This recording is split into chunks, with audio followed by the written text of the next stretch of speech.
Hello, and welcome everybody to day 3 of Singularity University's virtual summit on COVID-19, where we've been looking at the state and future of pandemics. Excited to have you here today. My name is Adam Hofmann. I'm the Vice President of Brand and Global Community here at Singularity. Today, we're going to be exploring the implications of COVID-19 on business and organizations and on our role as leaders. So we hope to bring you tons and tons of practical information that you can go out and apply today, hopefully, back into your lives, as we know that they have been disrupted, and we've really been forced to rethink how we do pretty much everything at this point.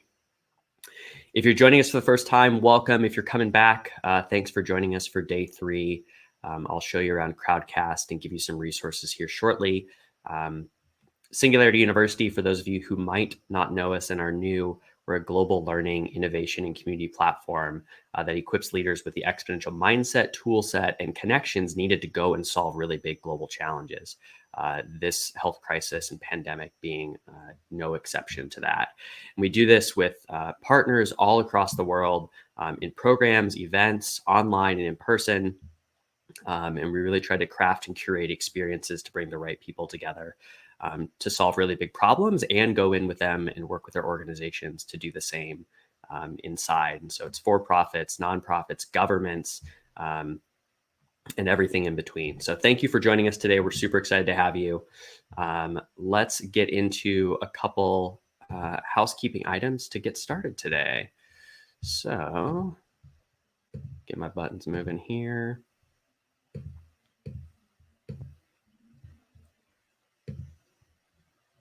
All right, welcome to day 3, everybody.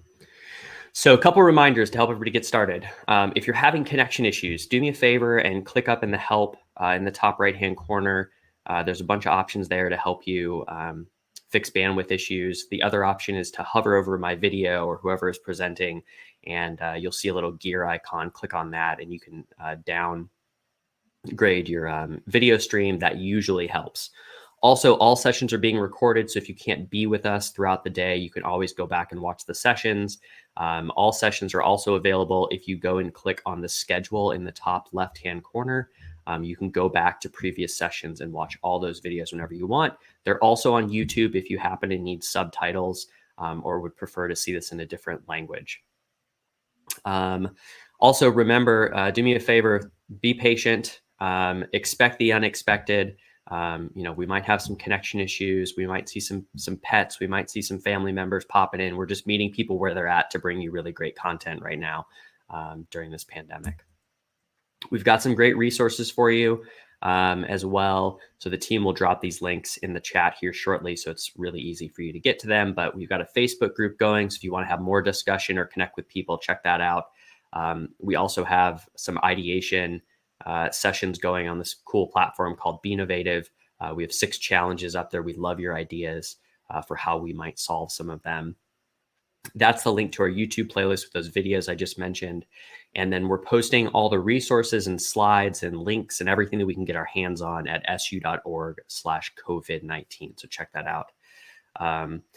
Hello, everybody. We've got Madrid, Switzerland, Dubai, Germany, Brazil, Denmark, Thailand, Japan, and I'm sure lots more that I have missed, but thank you for joining us today. I love seeing everybody from all around the world. Let's talk about the headlines. Spain, Iran, and Germany are still the fastest growing cases.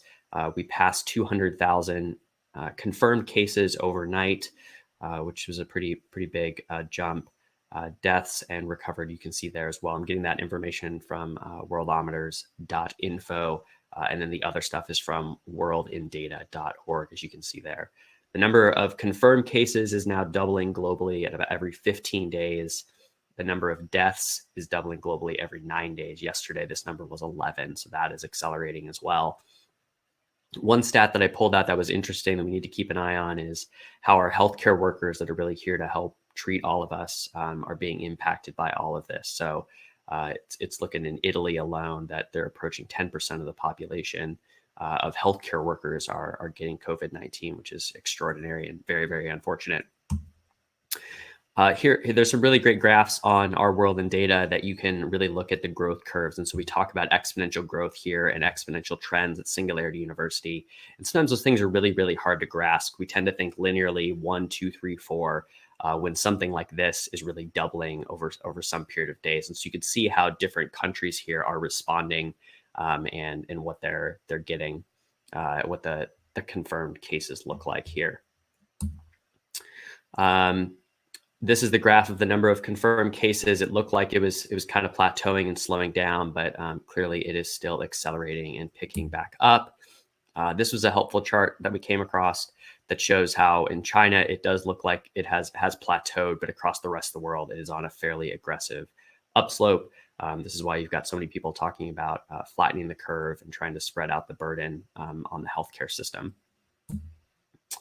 Couple headlines that I wanted to point out just to show the impact that this virus is having and the urgency for all of us to come together and to problem solve, either to be empowered as individuals or collectively together. We see borders shutting down, leaders warning just how severe this crisis is finally. Some countries are talking that it's just not feasible to shut down cities because of economic ramifications. And to our friends in Brazil who have been asking, it looks like Brazil is trying to declare a state of emergency to really get things moving along there. I saw US and Canada mutually agree to suspend travel overnight between the two countries, which is probably the right move. Nigeria has done the same. And at the same time, while we're shutting down borders, we're seeing collaboration across countries. And so you've got Poland receiving stuff from China. And then I know private companies as well have been shipping out gear to help countries' healthcare systems really ramp up for this. We talked a lot about checking the facts and doing your research. This slide is a reminder to do that. We've got some studies that say that coronavirus can survive on surfaces for days. We've got others that debunk stuff that came out a couple days ago about ibuprofen worsening the symptoms. So always, always, always do your homework. We're going to be talking to James Dell later today, who's our head of media, about what's going on in the media world these days and how we can be as informed as possible and check our facts. It's obviously having a massive economic impact. Countries are starting to respond in pretty major ways. You see what Austria is doing. You've got the White House preparing what could be a $1 trillion aid package, impact on currencies. But at the same time, we're seeing interesting things happen. These are the polarities that we talked about yesterday, where the coronavirus turns out might be helping pasta makers. So we have to keep an eye out for both things as we progress. And then, of course, I'm always left amazed by human resiliency and our ability to come together. So I love seeing that you can go and find a list of all the virtual concerts, plays, and museums. I know a lot of celebrities are starting to live cast what they're doing at home, which is super cool to see. It's a great way to take in the arts and just stay plugged in. And then you've got these funny things that are happening, like penguins are roaming aquariums. There's some great hashtags on Twitter you can go follow about work from home cats and such if you need to lighten the load while you're at home. So that takes us to today. We're going to spend a lot of time talking about the business implications and really trying to focus in on how can we give you some practical things that you can do right now as an individual, with your families and your communities, with your businesses, to get through this global health crisis that some people are predicting could not only last weeks, but months, depending on our response, which is why it's so important that you all are here, that you're informed, you're paying attention, you're seeking information, and you're connected to a community and ecosystem that wants to take action and get this thing moving along. So with that, I'm going to go flip to the next session and bring Aaron Frank up on stage, where we're going to talk about virtual worlds. So we'll see you shortly.